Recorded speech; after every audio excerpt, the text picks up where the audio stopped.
Hello, everyone. Good morning, afternoon, and evening. Dear authors and invited guests, welcome to Technical Session 9E. My name is Amog Dhamdere, and I will be moderating this session. On behalf of the Global Knowledge Research Foundation and GR Scholastic, it is my great pleasure to welcome all of you to the 11th International Congress on Information and Communication Technology, ICICT 2026. The 11th edition of this conference is being organized in a hybrid mode. The physical event was held in London, UK, and the virtual event is being held through Zoom from the 25th to the 27th of February in 2026. I hope all of you will enjoy the knowledgeable and interactive sessions we have planned throughout the day. In this particular session, we will be having 6 presentations, and each presenter will be given 12 minutes to present and 3 minutes for questions and answers. On the completion of 10 minutes, I will be raising a gentle reminder. There is another request to all the participants that all of you please stay connected with us until the closing remarks are given. And if you have any queries or updates, you can write it to me in the chat box. Now, just before we begin with our session, I would like to introduce all of us to the session chair for this session. So our session chair for this session is Dr. Ruchi Nanda. Dr. Ruchi Nanda is an associate professor and head in the Department of Computer Science and IT at IIS, deemed to be university in Jaipur, with 17 years of experience in teaching and research. Her areas of interest include big data, cloud computing, machine learning, and databases. We welcome you, ma'am, and I request you to give us your opening remarks. Thank you so much for the introduction. I'm honored to serve as the session chair for this session, and I am thankful to Dr. Amit Joshi and team for inviting me. And I encourage all the participants to actively engage and ask questions following each presentation. And I request all the speakers to adhere strictly to the time limit to ensure smooth conduct of the session.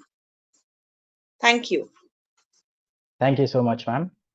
We have another session chair joining us, and his name is Dr. Suresh Rasapan. Dr. Suresh Rasapan is a senior lecturer in the Department of Mathematics at the University of Technology and Applied Sciences in Ibri, Oman. He has an extensive research profile with over 100 published research items, including significant contributions to the study of chaotic systems and control. His research areas include nonlinear dynamics, synchronization of chaotic and hyperchaotic systems, control methods, and neural networks, and fuzzy modeling approaches. We welcome you, sir, and I request you to give us your opening remarks. Thank you, sir. Thank you for giving this wonderful opportunity. Good evening to one and all. So I am Dr. Suresh Rasapan from University of Technology and Applied Science. It is really a wonderful platform to deliver our lecture or present our research work. It is my second year. The last year also I presented my own paper, as well as I act as a session chair. So I am welcoming you all, and keep present your papers. The time duration is 12 minutes for presentation and 2 minutes for question section. All the best for all the participants. It's good to have you back with us again, sir, and thank you for being here. So without further ado, we can now begin with our sessions. So our first presenter is Cynthia Ramon from the Salesian Polytechnic University in Ecuador, and the title of the research paper is A Systematic Machine Learning Approach for Robust Recognition of the Spanish Sign Language Alphabet. Ma'am, I request you to kindly unmute yourself and start presenting. Good morning. A moment, please. I share Sure, the presentation. Sure. Good morning. My name is Cynthia Ramon from Universidad Politécnica Salesiana. Thank you for your being here. Today I will present our paper on a robust recognition of the Spanish Sign Language alphabet, also known as LSA, using static images. Okay, the core idea. Compare supervised models, SVM, random forest, CNN, on LSA alphabet dataset. The measure robustness with the two conditions, the clean and declean and denoise. Focus on results using the stratified cross-validation and standard metrics. The problem and the objective. Why does the matter? The communication barriers affect access to the education, healthcare, and public service. Many communities do not have enough professional interpreters, and even when they exist, they cannot be present everywhere. Automatic scene recognition is one way to support inclusion by the translate scenes into the text on a page, or by assistant learning and training. Okay, in this work, we focus on alphabet recognition from single images, where each letter is represented by a hand pose. Our goal is not to claim in a full translation system, but to build relief and reproducible baseline to answer a practical questions when they are resulting perturbations with the model keeps it in the performance table. Okay. Let me describe the dataset. We use a public dataset with 26 classes, one for each letter, included the Spanish letter ñ. Each class contains 100 images, so the total is 1,600 samples. The images are static, and we work with RGB or grayscale representation. Depending on the processing, we build two parallel versions to evaluate robustness. The clean dataset contains the normalized and standardized images. The noise dataset introduces additive noise to simulate less controlled capturing conditions while keeping the same targets and class contributions. This design is important because it isolates the effect in perturbations. The label space stays identical. The number of images per classic stays identical. And the only difference is the presence of noise and the resulting future perturbations. This allows direct robustness comparisons. The methodology. The structure, the work we follow in CRESP MLQ, which is a data science methodology that emphasizes clear phases and quality assurance. We start from problem. We start from problem understanding, then the data understand, preparation, modeling, and evaluation. In the preparation, we form a consistent proposals steps, and we ensure the same evaluation protocol for every model so that comparison remain fair. We also document the process and provide notebooks to support to reproducibility. This matter is in a conference context because strong results are more valuable when other research can replicate them, stresses the STEM, and extend them to new dataset on real capture settings instead of relying on ad hoc the pipeline. Now, the models, we evaluate three supervised models and one exploratory baseline. First, support is VM, the support vector machine, use a strong reference when the decision boundaries can be learned well in a future space. Second, the random forest, which often performs strongly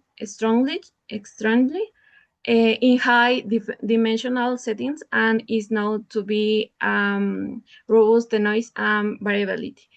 The third, CNN, convolutional neural network, which can learn the visual partners directly from images, but might require more data or careful tuning to outperform classical methods.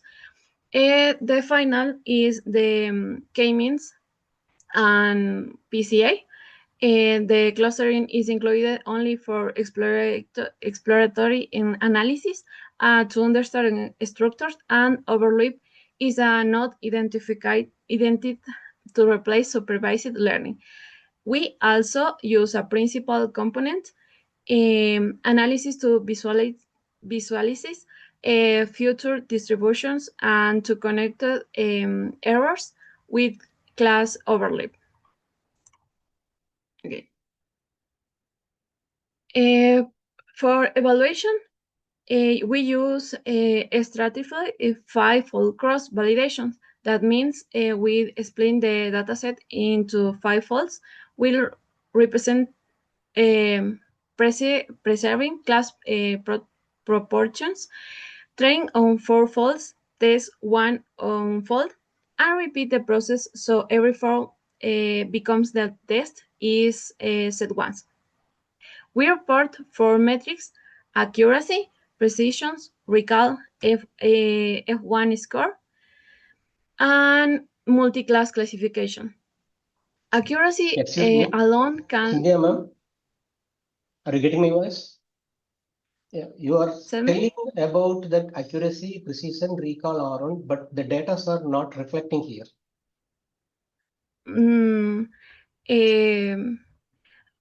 Only the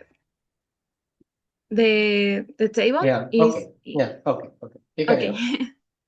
But okay.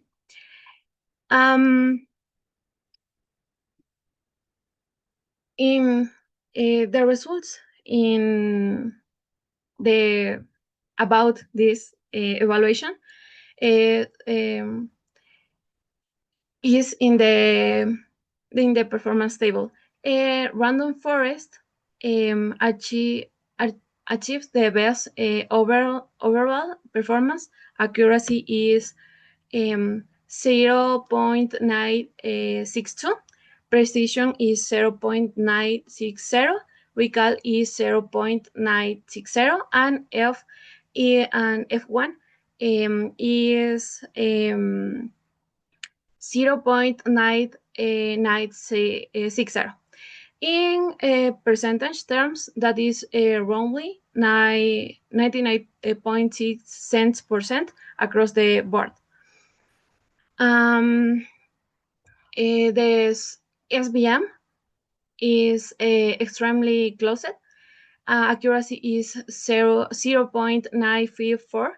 The precision is 0.9956. Recall is 0.9954, and F1 is 0.9954. So we are still around 99.5%, which is an excellent result. The neutral neutral network, or the reach accuracy of is 0.9867 with the precision recall, and F1 around 0.9860. That corresponds to about 98.6%, which is the high, but clearly below the top 2. The clustering baseline is lower, with accuracy is 0.9829 and F1 of 0.9827. The most important observation is not only that the top scores are high, but the random forest and the SVM remain strong and balanced across all metrics, which indicates a And you have 2 more stable. minutes. Okay. Okay. And this is only a comparison model by model. The equal to the table, and it's only graphic. Okay.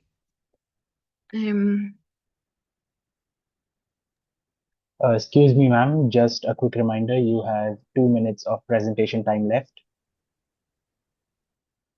I'm sorry, I don't understand. Can you repeat it, please?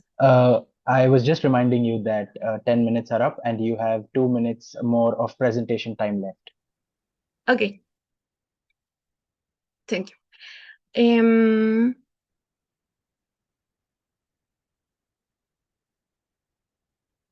One moment, please. Sure.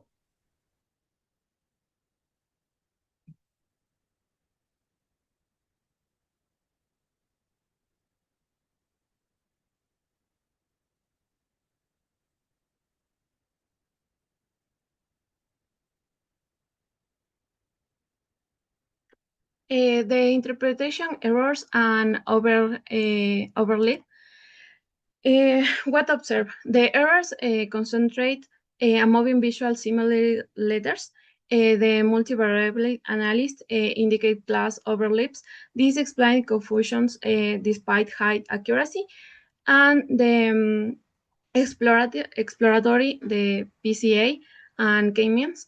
The PCA to visualize distributions, K-means to groups partners. Both suggests the K is equal 28 for a correlate interpretation. The contributions. From a contributions perspective, this work provides a systematic and reproducible baseline with the three elements. First, controlled dual dataset design, clean versus noise, with the identical class structure.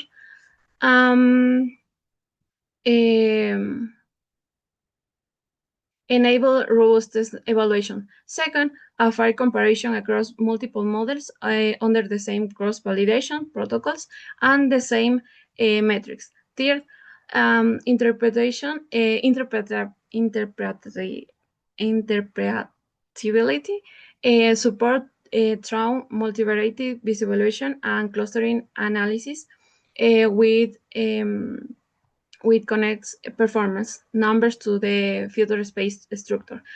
There is also a practical contributions. The result show that extremely strong performance is HTML without relying exclusively on a deep learning. This is important for settings with limited computational resource.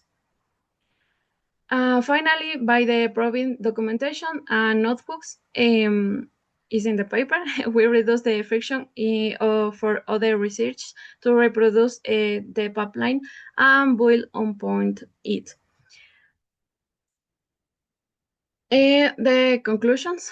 To conclude, the experiments show that supervised non-linear models can achieve a very high performance for static recognition to LSE alphabet, and random forest provide the best overbalanced reaching accuracy close to 100% and maintain similarly high precision. Recall and F1, the SVM remains a very close second and is also a strong candidate.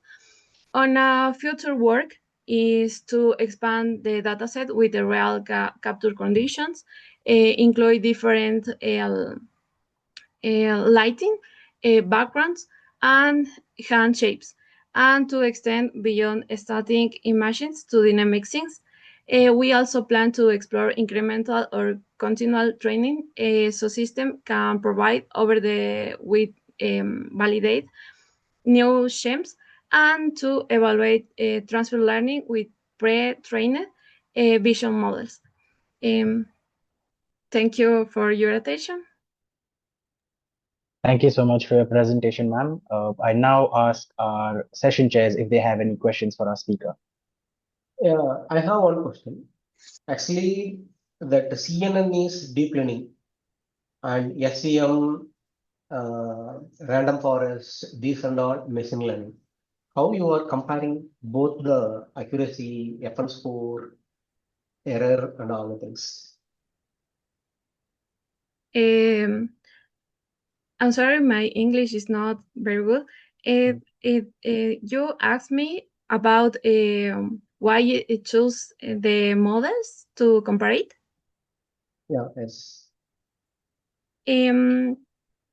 Really, based in other papers, we learning and know that these four models is better to compare and analysis the dataset with images, only Okay. for this reason. Okay. Thank you. Thank you. Thank you, Cynthia. It's a nice presentation. All the best. Do well. Dr. Nanda, do you have any questions for our speaker? Yes, very nice presentation. I have just a one question. You have written multivariate analysis. I think multivariate analysis confirms some, what you have written indicates class overlaps. You have mentioned here in your presentation. How did you confirm that? I don't understand that you say.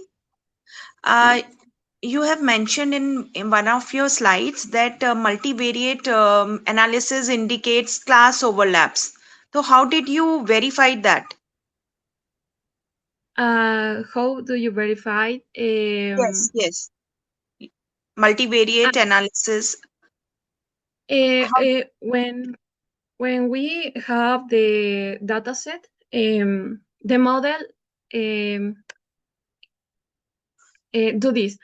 Analyze the image with one by one the models, and this um, this calculate the percent that exactly is the image that we put in the program. For example, we if I select the image that in the LS alphabet, the L, the models calculate that that percent it's the image corresponds to the the letter L in the model. okay. Okay. Okay. Thank you. Thank you so much for your presentation, ma'am. We now move on to the next presentation. So our next speaker is Ariel Palton from the Salesian Polytechnic University in Ecuador as well. And the title of his research paper is A Systematic Process for Exploratory and Predictive Analysis of Alzheimer's Disease Using Supervised and Unsupervised Machine Learning Techniques. So I request you to kindly unmute yourself and start presenting. Sir, are you there?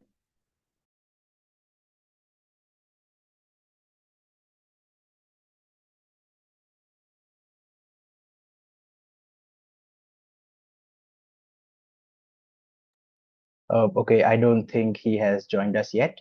We can move on to the next presentation, which will be done by Noor Ashafika Zamani from the University Technology Mara Kawangan in Malaysia.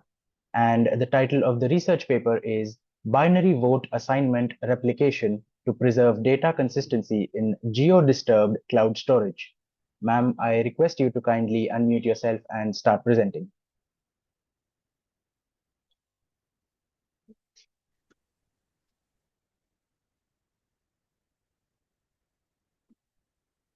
All right. Okay, wait. I want to prepare my slideshow first. Sure, ma'am.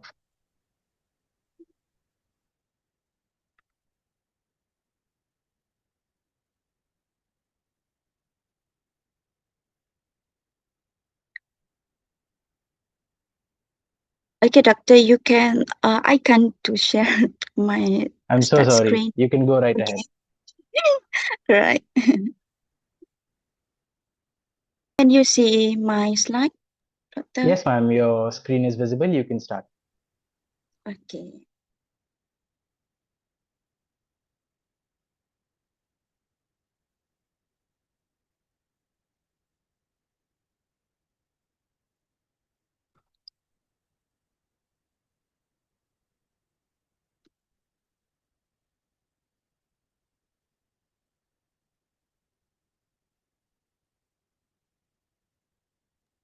Ma'am, are you facing any issues?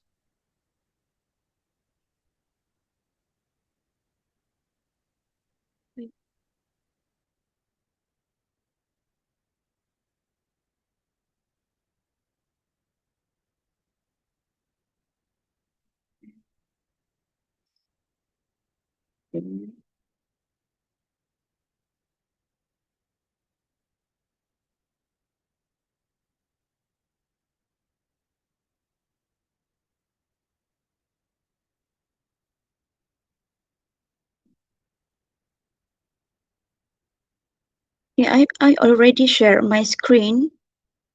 You can see my slide, Yes. Your voice is audible and your screen is visible as well. You can start presenting. but I can see on this Zoom my slide. Sorry. I can see just your face in this Zoom. I can see my slide. Ma'am, once you have shared your screen, you can switch on to the presentation itself. You don't need to be on Zoom. Oh, all right, okay.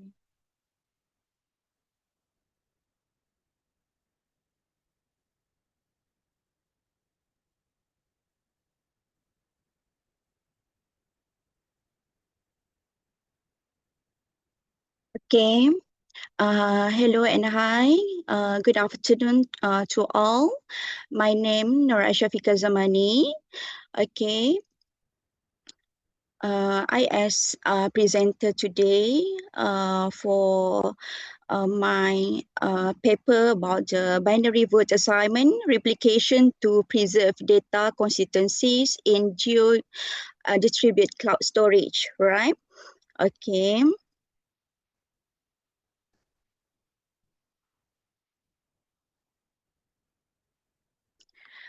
Okay, in cloud computing environments, data is often distributed across multiple geographical regions. While this distribute improve availability and fault tolerance, maintaining both data availability and also strong consistency across this region introduce a significant communication and coordination overhead. Okay.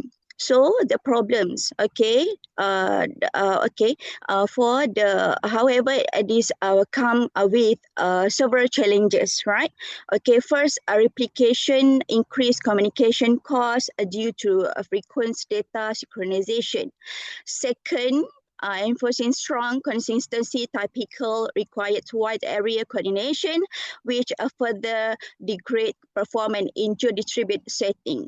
Finally, many existing systems relies on static quorum configuration and full replication participation, limiting their scalability and adaptability. Therefore, all right, the goal of this research is to preserve a strong data consistency while reducing communication costs in a distributed cloud database.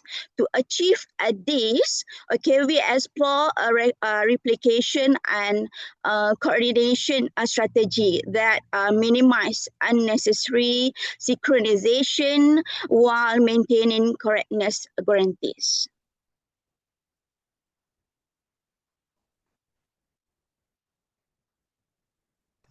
Okay, before moving to BVACC, I will first review how existing cloud replication system achieve consistencies. Okay, first you can see in this slide we have the method DynamoDB adopt a static quorum combined with a primary replica for write coordination. Why this design is effective in practice, both the quorum size and the replica rules and fixed. As the system scales across multiple regions, latency increase and the flexibility becomes limited, right? Okay, and next we also have the method for foundation DB and for strong consistency through the synchronous replication across multiple log server. Although these provide a strict correctness guarantees, it introduces a substantial coordination overhead, as every transaction must pass through several synchronization component, increase communication costs in a geo-distributed deployment. Okay.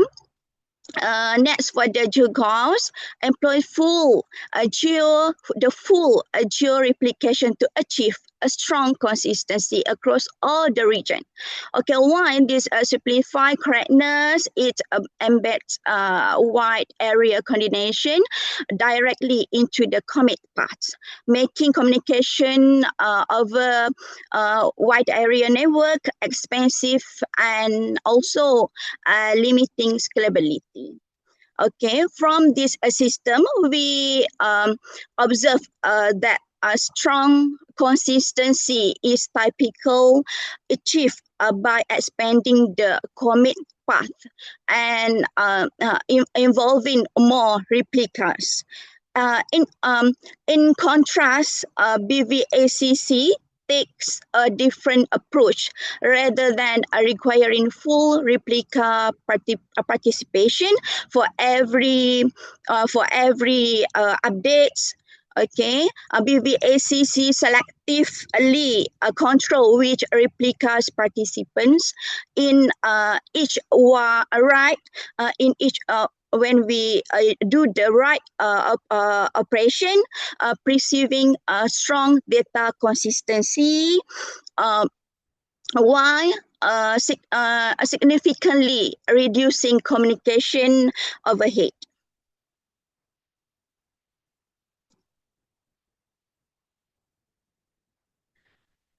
All right. Okay, you can see this slide introduce our purpose framework. Okay, BVACC. Okay, which is stand for binary word assignment on cloud computing. Okay, so BVACC is an enhanced extension of the existing replication approach, BVAGQ, right? Adapted specifically for cloud environment. Okay, so the main idea behind BVACC is to maximize, okay, is to the maximize the availability while keeping communication costs low. Okay, this is achieved by requiring only a small quorum size for write operation and by tightly integrating replication with a transaction processing. Okay, so in BVACC, all cloud aside are logically organized into a two-dimensional grid structure. For example, here, if the system consists of 9 sites, okay, they are logically arranged as a 3x3 grid. Okay, each site maintains a primary data file and can be either operational or fail, with failure assumed to be statically independent. Okay, so replication is performed in a neighbor-based manner. Data is replicates only to sites that are logically adjacent to the primary site. As illustrated in the figure, a site is considered a neighbor if it is directly adjacent in the grid. As a result, the number of replicas of for each data item is limited with a maximum replication degrees of less than or equal to 5. To manage replica participation, BVACC applies a binary void assignment the primary site and its neighboring replicas assign a void of 1, while all other sites receive a void of 0. Each void corresponds to a replica, meaning one void represent one copy. Okay, the voting mechanism directly control which replicas participate in the quorum. From the transaction perspective, BVACC focus on improving time efficiency, which is measured by how quickly a transaction reach its final commit or abort decision. Instead of enforcing large scale locking, okay, BVACC use a small quorum locking followed by synchronous update and commit among only the required replicas. Okay, this design also ensure that data consistency is preserved throughout the transaction execution. Moreover, the system guarantees correctness by ensuring that all execution equivalence, okay, execution equivalence to one copy serializability. All right, and this speech operating in a distributed cloud environment. Okay.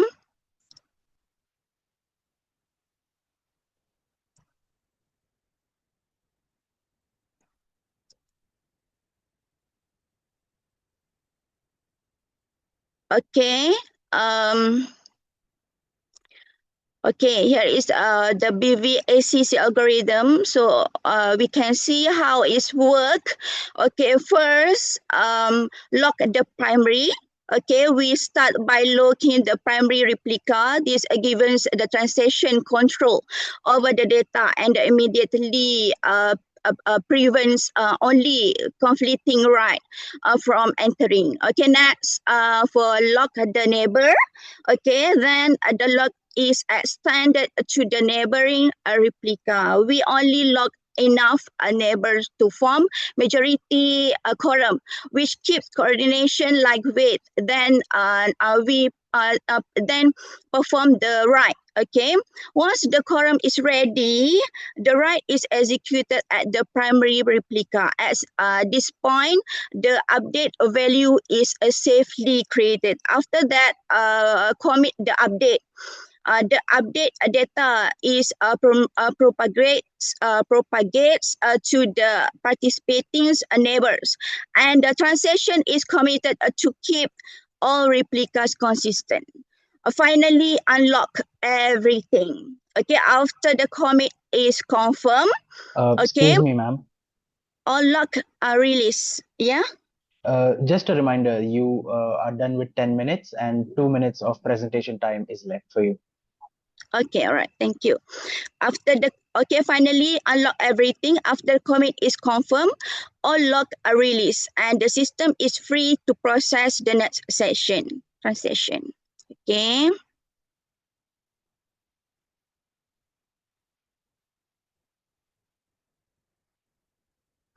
Okay, here we show a simple 3-region deployment using BVACC.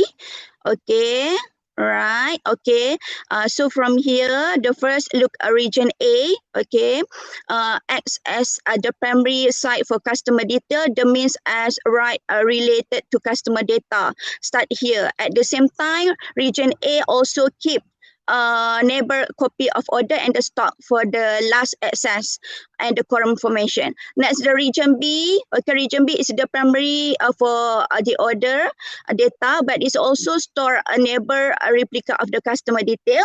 So when customer data is updated, region A at the region A, so region B can participate as a quorum member without needing global replication. Then region C is the primary for stock with a neighbor replica of the customer detail. This allow stock update and the customer related operation to remain consistent across the nearby region. Okay, what is important here is that this is partial geo replication. Okay, we do not broadcast update to all region. Instead, BVACC only synchronize data between the primary and its selected neighbor. So the key idea is that each region has a clear primary role, while a neighbor replica used to form a small quorum, keeping communication cost low, right? While still maintaining the consistent. Okay, so this is the experimental result. Okay, so on the left side, we can see the initial state of the data. For example, the crunchy cocoa item is priced at 20 ringgit Malaysia, and this value is currently reflected across this interface. After a write operation is issued, show on the right side, the price of crunchy cocoa is updated to 25 ringgit Malaysia. What is important here? Okay, what is important here is that the update is consistently reflected across the interface after the commit phase. This indicates that the write has been successful, propagates and synchronized to the participating replicas. There is no intermediate of inconsistent state visible to the user. The system only exposes the update value after the transaction has fully commit. Okay, so this demonstrates that BVACC is able to maintain strong consistency while performing a partial replication, ensuring that user always observe a single correct data version after a write operation. Excuse me, ma'am. I'm very sorry to interrupt, but you are over with your time limit to present. If you can please conclude your presentation in the next 1 minute, and then we can move on to question answers. All right. Okay. All right. Thank you. Thank you. Yeah, sorry. Okay, so just I want to show the database state before the write operation is executed. Okay, and here this the state after the write operation has been committed. All right. Okay.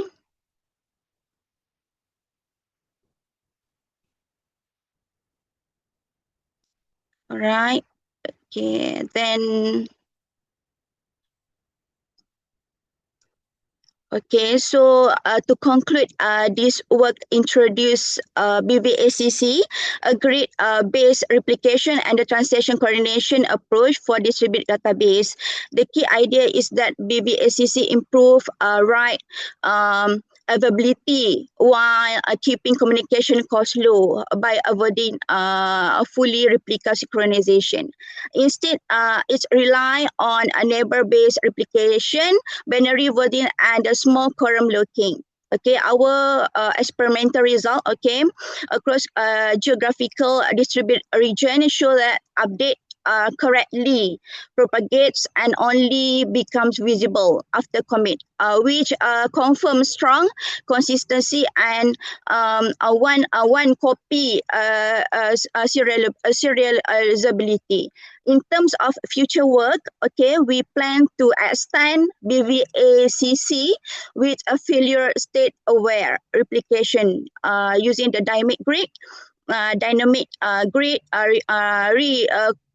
configuration under node or a region failure, and effective quorum selection based on workload and network condition.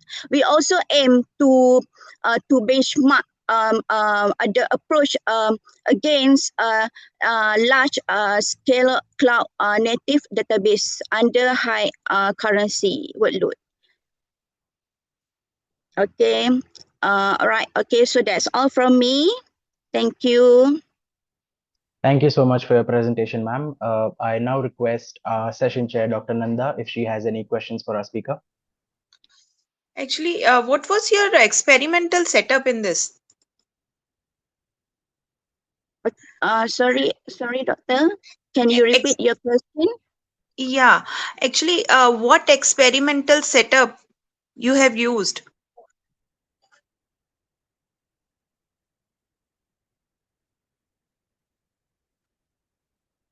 Have you got my question? Am I Hello, audible? ma'am.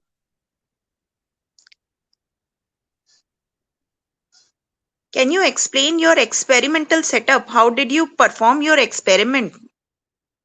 Yeah. Okay. Thank you. Thank you, doctor, for your question. Okay. Yeah. Okay. So for the experimental result, Ma'am,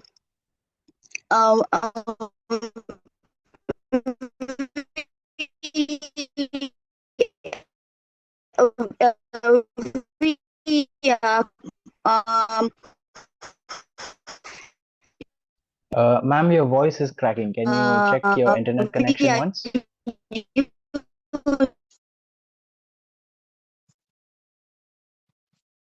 in a cloud Firebase, right? Ma'am, can you repeat what you just said because your voice is cracking?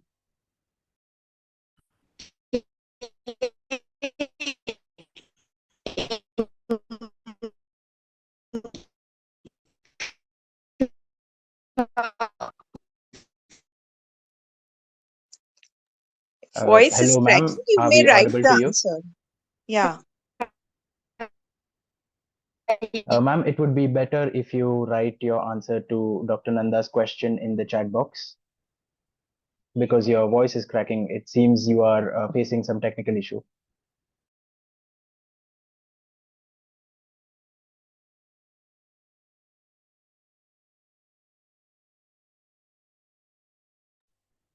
Dr. Nanda, I think she is facing some technical issues. Should we wait for Yes. her or should we continue? I think we should continue. Sure, ma'am. We can go right ahead. So our next presenter would be Rij Azabi from Caplogy Data in France. And the title of her research paper is Hybrid CNN Transformer and SWIN-based Hierarchical Transformer Pipelines for Wi-Fi CSI Human Activity Recognition. Ma'am, I request you to kindly unmute yourself and start presenting. Thank you, sir. Good. I will share my screen. Just a minute. Sure, ma'am. Okay. Just a small reminder for all the participants, Yes. kindly adhere to the time limit so we can ensure a smooth flow of events. Thank you. Okay, I'll try. Thank you so much.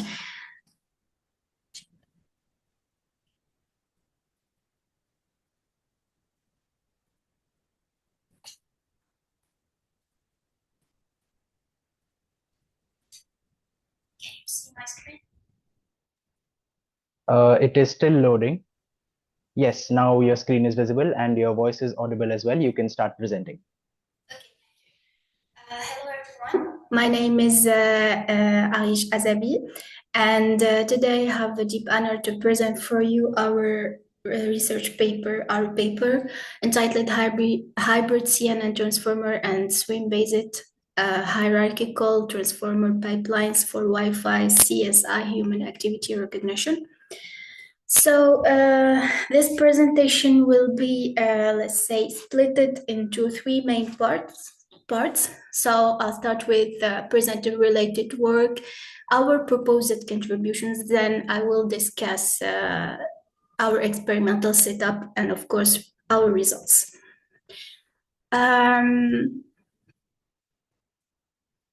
Okay, so human activity recognition is very important for example, for safety. Examples include fall detection, healthcare monitoring, smart indoor environments. We have existing solutions like cameras, for example, and wearables. For cameras, for example, they raise privacy concerns, and for wearables, they are intrusive and also user dependent. So the key question here, can we recognize human activities in a contactless and privacy preserving way? And the solution that we can use Wi-Fi sensing. So what's the main idea of device-free Wi-Fi sensing? So the principle here, when the human moves, then this motion, the human motion will perturb the Wi-Fi signal, and this perturbation, of course, will be captured through CSI measurements. So, so here for each subcarrier, we have this complex function, and each activity sample will be presented as a 3D tensor. So we'll have 3 antennas, 114 subcarriers, and 500 time packets. The first one, so this tensor will contain special information, and the second one will contain frequency, and the third one temporal evolution, of course, from motion. So the observation here that we have different activities, and these activities will generate distance spatio-temporal CSI patterns. Our research motivation that even though previous works report high accuracy, but we have some limitations. For example, we have a limited robustness across environment like lost and unlost environment. And of course, the computational issues and constraint for real-time systems. So our objective is to design transformer-based architectures that can balance stability, accuracy, and of course, efficiency. So I will talk about the early approaches they relied on signal processing. So they use classical classifiers, and these methods worked very well. However, they can struggle if conditions changes, for example, change. Work also suggests CNN models, and the CNN models, because they learn spatial patterns, but RNN are used to model temporal evolution, and RNNs here, since they process data sequentially, so they can be unstable. So why transformers? Transformers rely on self-attention.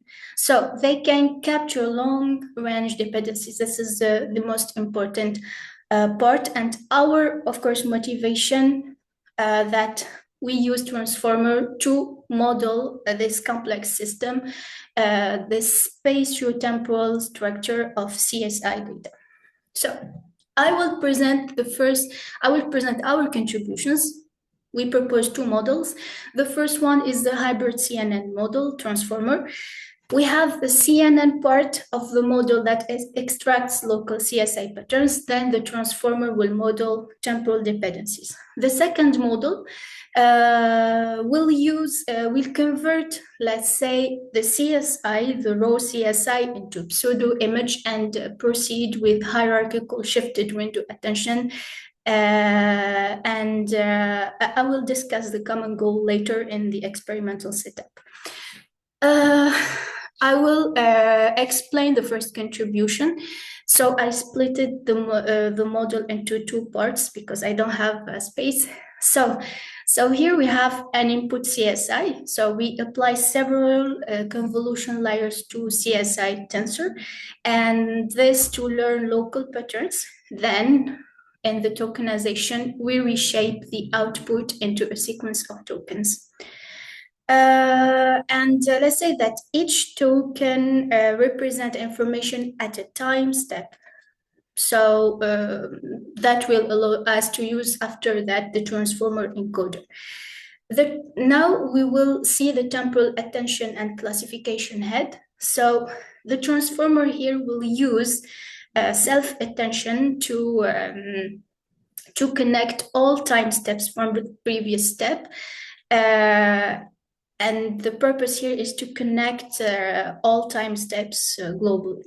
And this is so important because human activities contain long-term temporal dependencies. So that's very important. And at the end, of course, the classifier to predict the activity.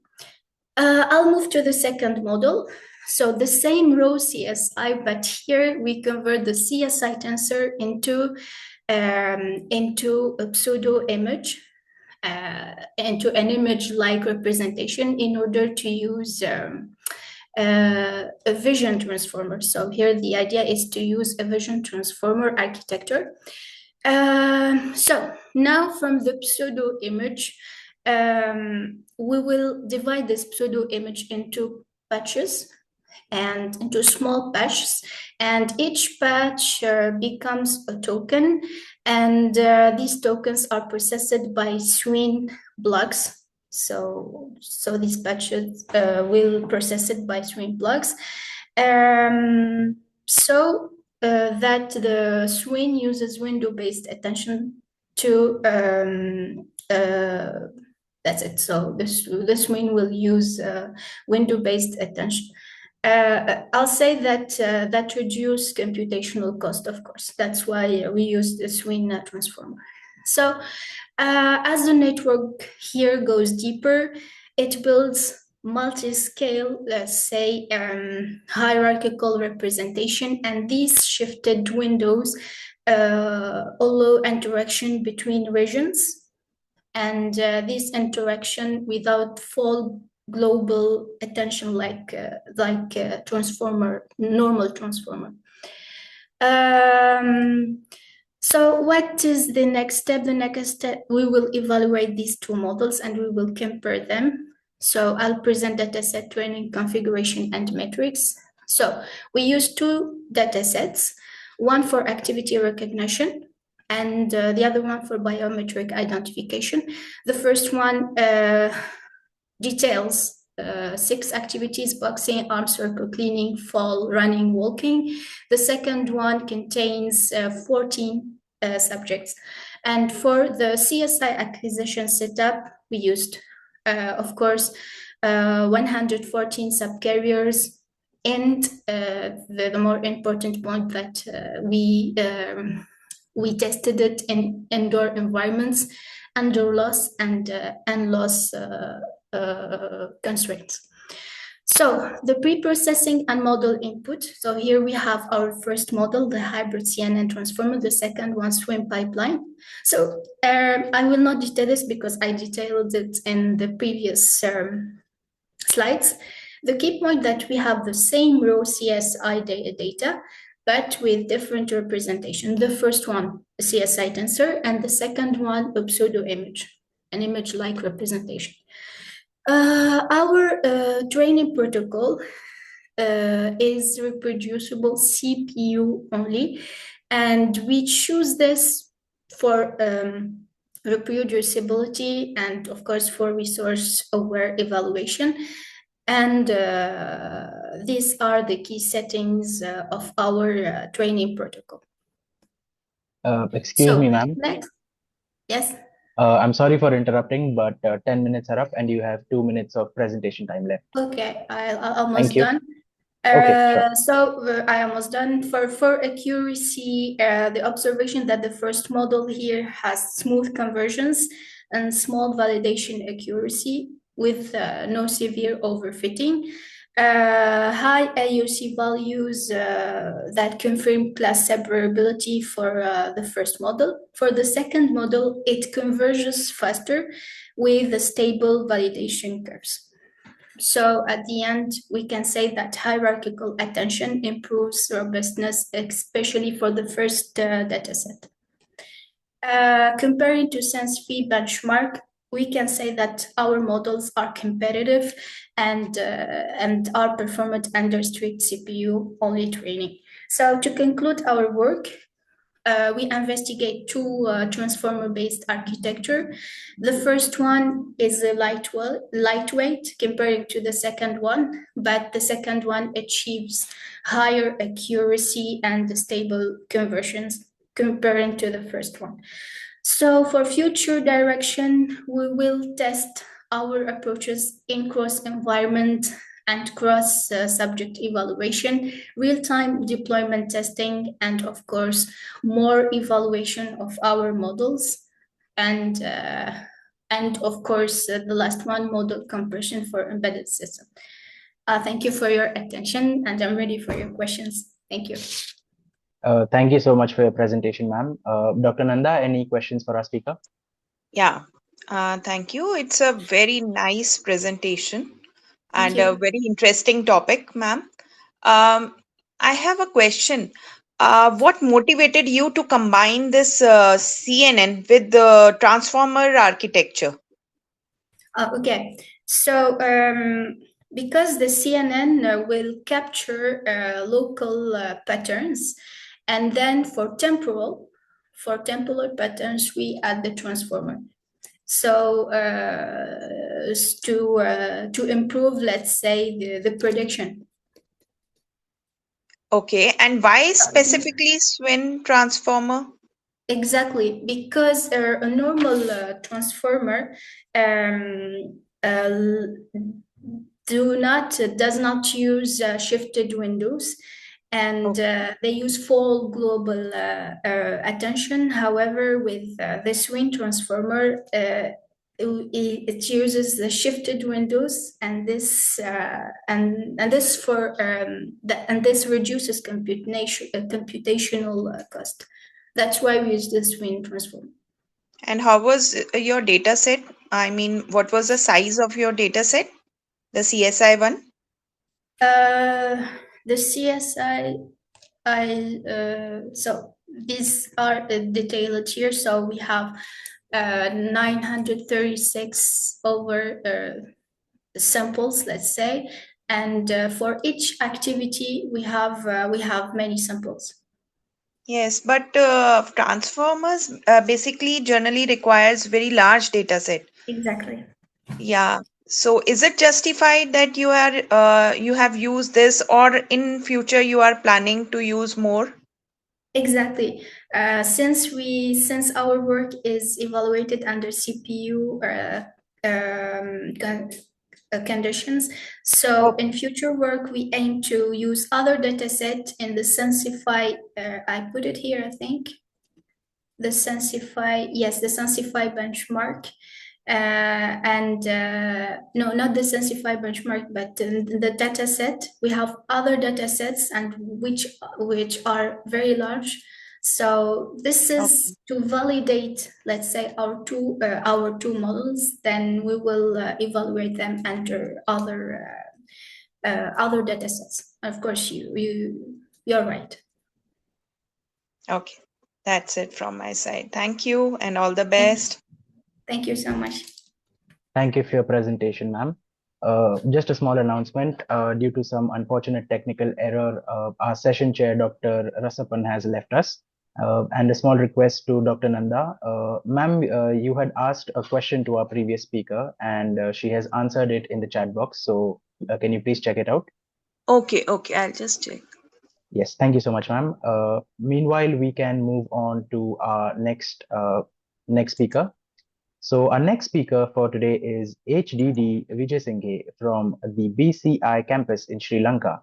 And the title of the research paper is Improved Weighted Class Complexity Measure with Object-Oriented Specific Factors. Ma'am, I request you to kindly unmute yourself and start presenting. Yes, thank you very much, sir. Am I audible to you? Yes, you are. Yes. Okay, so let me share my presentation. So I hope that you can see my presentation as well. Yes, your presentation is visible. You can start presenting. All right, so yes, good afternoon, my dear doctor, and I'm Dilsha Vijay Singha from Sri Lanka.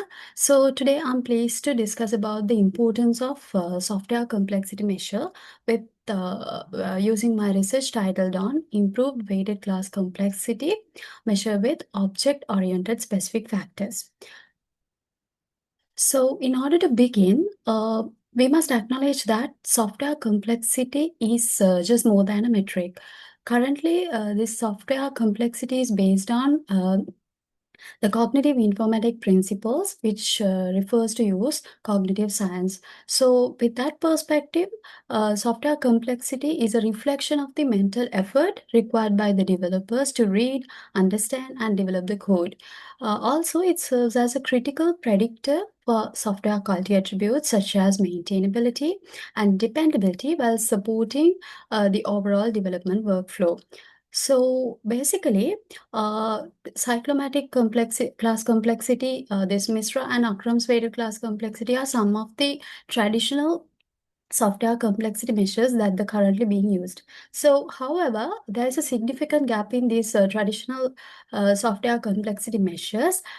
Even though they heavily rely on the control flow, they measures to concern about the object-oriented based concepts. Therefore, in modern system development, the factors like association, aggregation are often overlooked by these traditional software complexity measures, and it leads to an incomplete estimation of the cognitive load on the developers. So in this study, I will be discussing specifically about the Mishra and Akram's weighted class complexity, and I will explain how it can be improved further in order to overcome from this significant gap. So let me take you to the baseline here. So when we concern about this Mishra and Akram's weighted class complexity measure, it predicts maintainability and the reliability of any object-oriented based systems by taking the summation of weighted complexities of each classes, as you see in the equation. And the weighted complexities of classes are calculated using the number of attributes and adding it to the method complexities of each class. So, and basically, in these traditional software complexity measures, the method complexity is based on different basic control structures, whereas the sequences are assigned to a cognitive weight of 1 and iterations are assigned to cognitive weight of 3, while the branches or the calls are assigned to a cognitive weight of 2. So even though all of these provide a good look at the structural flow, there is a limitation because it doesn't concern about the object-oriented specific design relationships. So in order to overcome from this significant gap, through this study, I have proposed improved weighted class complexity and through which my goal was to enhance the existing model by explicitly incorporating more object-oriented concepts. And basically, I have used 4 new factors here, the object-oriented complexity factors here. So first factor that I have chosen is encapsulation. Basically, it restricts the direct access via private attributes and public methods. And also, if we look at the traditional software complexity measures, there is no any specific way to measure the complexity of encapsulation. And then I have concerned about the association. It is about the hazard relationship between the classes. So where one class holds the information about another. And the third factor that I have chosen is aggregation. It is also the whole part relationship where where the part can exist independently of the whole. And the final factor that I have chosen is composition. So it concerns the whole part relationship where the part's life cycle depends on the whole.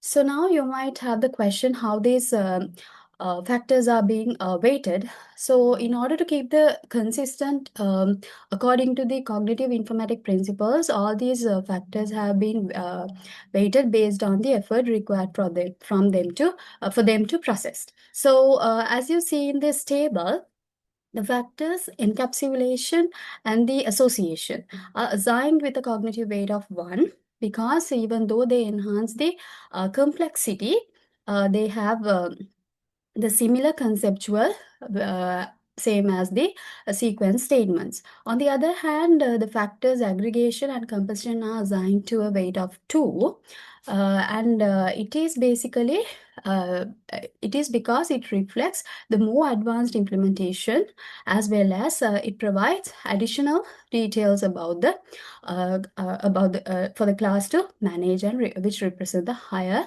cognitive load. So all of this information together brings us to the revised formula through this study. So it is the improved weighted class complexity. As you see here, the improved weighted class complexity is calculated using 3 main components. First is the number of attributes in a class, which is represented by NA here, and the summation of method complexities of each class, and finally that will be added a newly derived object-oriented complexity factor is being also added to make use to enhance this improved weighted class complexity. So basically, if I tell you this OC, or the object-oriented complexity factor, derived by getting the total cognitive weight of the classes due to encapsulation, composition, aggregation, and association. So by integrating all of these formulas together, we can ensure that a class with complex relationships mathematically recognized as being more complex than a standalone class with the same amount of logic.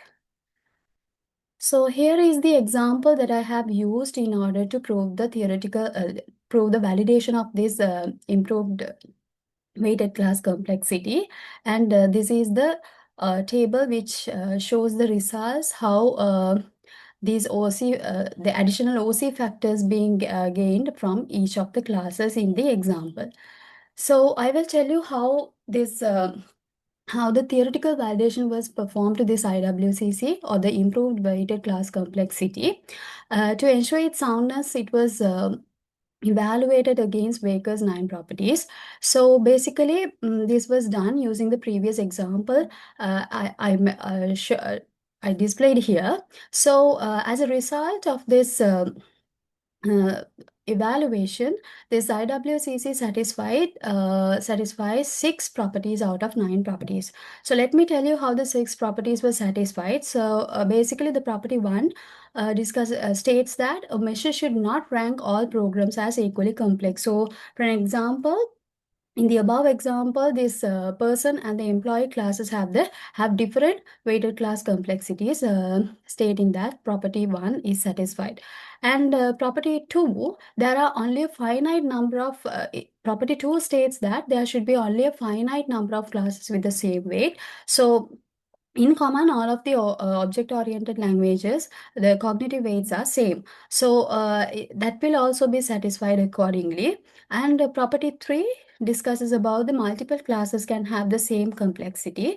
So in the above example, we can see that the employee class and the student class have the same complexity. So it states that property 3 is being satisfied here. Likewise, the property 4 says that even if the 2 programs compute the identical function, different internal logic results in different cognitive weights. That will also be satisfied through the above example. And the property 5 discusses state that the weight calculated by combining 2 or more program can never be less than the measurement of the component program entity. So basically, it states that the WCC is should also always be greater than to the individual component complexity. And finally, this also satisfies the property 8, where the renaming of elements should not affect the complexity of the classes. Basically, as this improved weighted class complexity concerns only about the structure, it doesn't affect at all about the elements. So that will also be satisfied through that. And uh, on the other hand, the properties 6, 7, 9 will not be satisfied. But still, as the majority of these properties has been satisfied, the IWCC, the theoretical validation of this IWCC, the improved weighted class complexity, can be confirmed. So, in order to conclude, the IWCC measure provides a more faithful indication for the effort required in order to maintain and for the evolution of this object-oriented software design.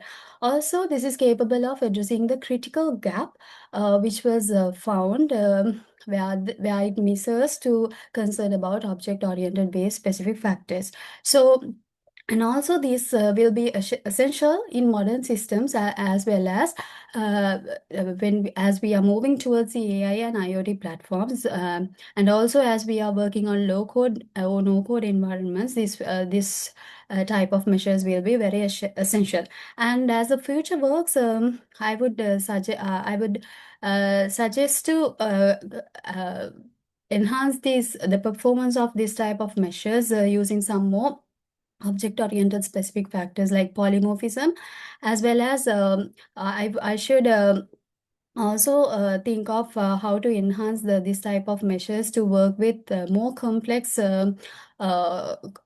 programs, as well as we can plug these into development areas like Visual Studio Code or IntelliJ in order to work along with the complex programs.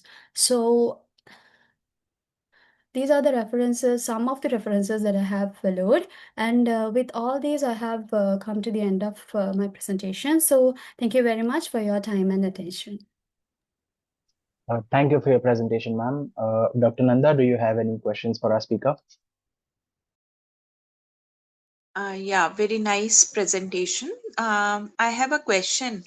You have used the programs. How large were those programs basically? Yes, Doctor. Actually, here I have used a simple class program with like 6 classes, but that is because of the time limitation and everything I had. But in future, that's why in future, as in future directions, I thought of like making use of some multiplicative. Now here in this improved weighted class complexity, I'm using only the addition. So for the in future, we can make use of some multiplication theories and enhance it to work with some complex programs, as I think. Yeah, you must, I think, work with some, industrial like scale systems. Yes. Yes, Yeah. Doctor. Yeah. Thank you so much and all the best. Yes, thank you very much, Doctor. Okay, thank you for your presentation, ma'am. And that brings us to the last presentation we have in this session, which will be done by Alikim Asudo Satsu Gale Zoiku. I apologize if there are any mispronunciations, from the Ashesi University in Ghana. And the title of the research paper is Monitoring and Predicting the Remaining Effective Lifetime of Catalytic Converters, a multi-model machine learning approach leveraging BLE-OBD2 telemetry. Sir, I kindly request you to unmute yourself and start presenting. Hey, can you hear me? Can you hear me? Yes, your voice is audible. All right, thank you. Okay. So, good afternoon, everyone. I am Elikem Asudu Galizoiku, and today I'm excited to present our work on monitoring and predicting the remaining effective lifetime of catalytic converters. So, essentially, we developed a multi-model machine learning approach that transforms real-time OBD2 telemetry into actionable environmental and maintenance insights. Right. So why this research and why now? Well, globally, transportation accounts for nearly 29% of greenhouse gas emissions, and these traffic-related pollutants are linked to roughly 7 million premature deaths annually. The primary defense in this situation is the catalytic converter in vehicles. However, research shows that its efficiency declines significantly after 45,000 kilometers. So the catalytic converter is the component of vehicle engines responsible for stripping away toxic substances from exhaust before it enters the atmosphere. Right. Well, in regions like Ghana, the situation is further exacerbated by the fact that the majority of the vehicle fleet is aging and diagnostic equipment are high. So essentially what that means is consumers, mechanics, regulators have no real-time way to track this degradation. They just rely on instincts, yes. So our goal is to fill this gap with a low-cost cloud-native system for proactive maintenance, right? So first of all, this is like a high-level overview of the system architecture. So it's primarily in three ways. So at the edge layer, we have first of all, you have the perception and edge layer, which involves the vehicle electrical control unit, which is like a microprocessing, like a microcontroller within an engine. It can present information about sensors in the vehicle and so on, right? Then you have the mobile app, which connects to the vehicle ECU via a Bluetooth dongle. So the Bluetooth dongle in that situation acts like a bridge between the vehicle ECU and the mobile app. It fetches the telemetry and then broadcasts it at a frequency of 10 hertz, right? And uses Bluetooth Low Energy. Now, in the mobile app, it first fetches the data from the dongle, then it performs a bit of pre-processing, which I'll go into this later, performs a bit of pre-processing and then sends this to the cloud endpoints. Now, in the cloud endpoints, there are two components. There's a serverful component, what we call our serverful component, and then a serverless component. Now, the serverful component is a basic server running a LAMP stack. It controls access to the database and invokes the serverless components. Now, in the serverless components, we have three models, which I'll discuss in detail as we go on, and then also a conversational AI. And each of them is deployed as a separate serverless function. So the scaling factor is exponential, right? Okay, so now getting more into detail. So you have the mobile gateway. At the mobile layer, as I mentioned before, there's a ECU sensor interface which interacts with the system via the Bluetooth dongle. This Bluetooth dongle is available commercially. It's not built by us. So that dongle transmits information at a rate of 10 hertz to the mobile app. Now, the mobile app preprocess sanitizes this data because the data from the ECU is noisy. There's a lot of because it's Bluetooth Low Energy first of all, and also the engine can sputter and so on. So right, the data there is noisy, so we perform a bit of regularization. Now the primary way we regularize it is that we take 5 readings from the dongle and then take the rolling average of those readings and only send one version of that to the cloud endpoint so that we don't have redundancy, right? And then the cloud isn't always engaged even when it shouldn't be, right? And then you can also, so after the predictions are made, I'll speak about the predictions. After the predictions are made, users can view the predictions via the mobile app. Then we have the web portal, which is designed for use by non-car owners, so mechanics and regulators, our other primary stakeholders. So with this, they can view data for a vehicle that data has been collected for. So let's take a mechanic. So let's say a mechanic previously would have had to guess whether a catalytic converter was faulty. Now with catalytic grates, what happens is they connect the dongle to the OBD2 ports in the vehicle. It's usually under the steering wheel, right? When they connect to it, they can view past statistics about the vehicle and also view the system predictions about which components are faulty and how long until failure the catalytic converter has. Right? Now, on the regulator side, they can view the same data, but then they don't need to be connected to the vehicle physically. And this is more from a view of certifying roadworthiness, right? So someone drives in and wants to certify that the vehicle is roadworthy. A regulator can log in, put the license plate number of the vehicle in, and then fetch the information about the vehicle. Right. Now getting to the core of the system, the multi-module approach. right? So we have 3 models. So we have 4, like this excluding the conversation here, we have 3 models. A binary prediction model, that's a random forest classifier. And its purpose is to answer the question, is there a problem with this vehicle? So it's predicting a yes or no.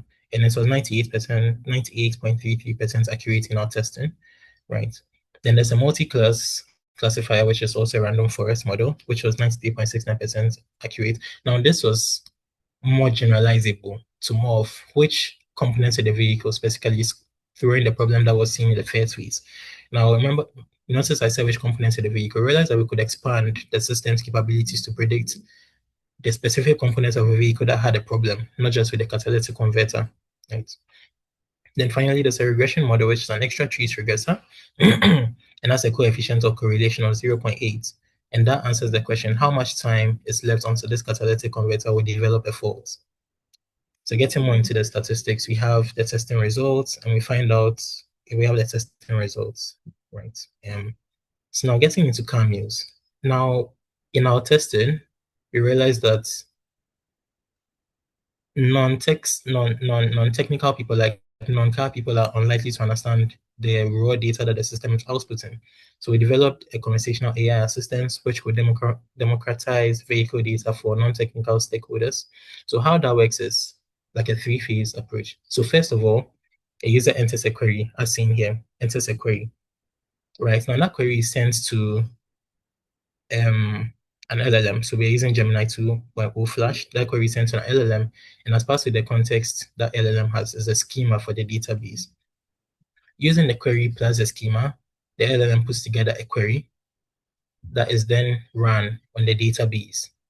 The results from that query are passed back to the LLM together with the user's original query, and then a simple low-level explanation is provided to the user. For example, this was a test. So this was a test query, and then this was a test result, which explains that the vehicle is running as it should be. Right. Now, something else that came up in our discussion was energy efficiency in the LLM era. Well, there's a bit of concern about whether using LLMs are good for the environment. So we were specific about optimizations to make this efficient. So first of all, as we mentioned, on the mobile side, regularize data before it's sent, so you don't have a lot of incomplete data being sent to the endpoints and triggering systems that shouldn't be triggered when they should be idle. Second, the mobile app uses Bluetooth Low Energy, and the adapter connected to the car is put into sleep mode between requests to also preserve vehicle battery. Then the optimization 2 on the serverless portion was that Cameos itself is deployed as a serverless function using Google Cloud Functions. So it only runs on trigger. It doesn't run when it doesn't need to be running.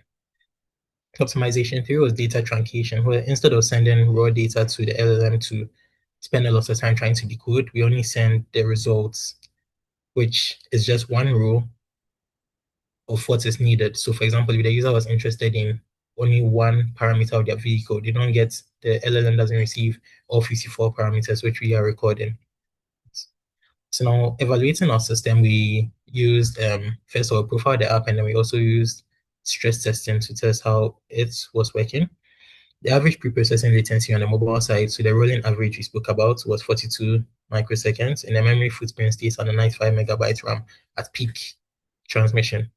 The Bluetooth Low Energy was stable at the 10 Hz frequency over 3 hours of continuous testing. So we had 3-hour sessions to test its stability. And then we also tested the concurrency of the system. It was able to achieve up to 500 concurrent users at 82.3 requests per second with a 0% error rate, which means the system is scalable. So yeah, so the system moves from a reactive system where you only get fault codes from a typical diagnostic tool to now proactively predicting when the vehicle component is going to have a fault, right? Then, so now limitations of the system. Well, first of all, we are currently using unencrypted HTTP, and we are planning to transition the data transmission process to HTTPS. Also, we had an issue where the buffer kept overflowing when we were extracting the VIN. A VIN is a vehicle identification number. So no matter whether the vehicle body is changed, the engine block will always have the same VIN. But we found out that different vehicle manufacturers have different ways of recording this via engine electrical control units. So sometimes we had buffer overflows. That's why we transitioned to a license plate approach. But we plan to figure out the Excuse me, sir. Yeah. A small reminder, you are left with 2 minutes of presentation time. Thank you. Thank you. Thank you. And currently, the mobile app is purely Android. We are planning to develop a PWA on iOS version soon. So also, we plan to integrate geospatial data to identify urban pollution hotspots. Since you're already collecting data about the health of catalytic converters, if we add a location parameter, it could predict which areas have more faulty catalytic converters at certain times, and that can guide further policy development by the relevant bodies. And we also plan to migrate to Kubernetes for the auto scaling, that's of the serverless components. Right. So thank you, and I'm open to questions. Thank you for your presentation, sir. Dr. Nanda, any questions for our speaker? Yes, you have just mentioned that you achieved around 98%, I think it was there, accuracy. Yes. So was your data set balanced? Yes, our data set was balanced. We had 1,546 for the initial data set. We had 1,546 Okay. entries, and half of them had faults, half of them didn't have faults. We also tested this with mechanics, where we went to collect data from mechanics on vehicles that they had in the workshops that were faulty. Right, and that's we used that to harden our ensemble model. Sorry, our ensemble. Yes.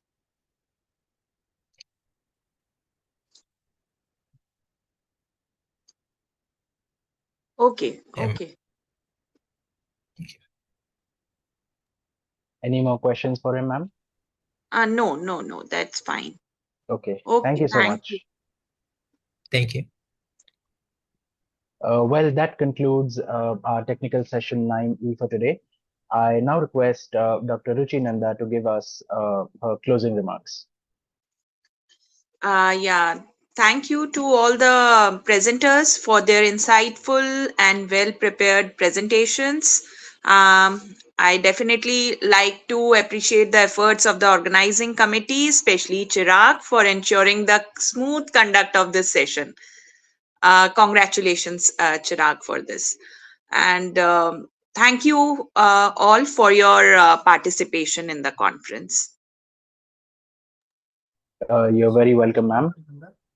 I sincerely thank all our authors for their excellent presentations and contributions in this session, and also all of our participants for being a part of this international conference. I hope this session was informative enough for all of us. And on behalf of the entire team, I would like to thank all of you for your support during this 11th version of ICICT. And we will be more than happy to host all of you once again in the 12th version in 2027. A quick announcement for all the presenters. You will be getting your digital certificates via email within 2 working days, and the publications will be live within 7 to 8 months. So kindly cooperate with the team of ICICT. I would once again like to thank our session chair for today. This is just a small token of our appreciation on behalf of the entire team of ICICT 2026. Thank you for your valuable presence today. A small request for all of you. Kindly switch on your cameras for a quick snapshot of this virtual conference, please.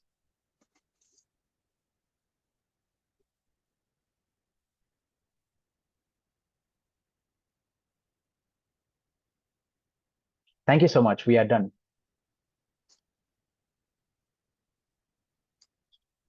Okay, it was a very good experience to have all of you here. Thank you so much.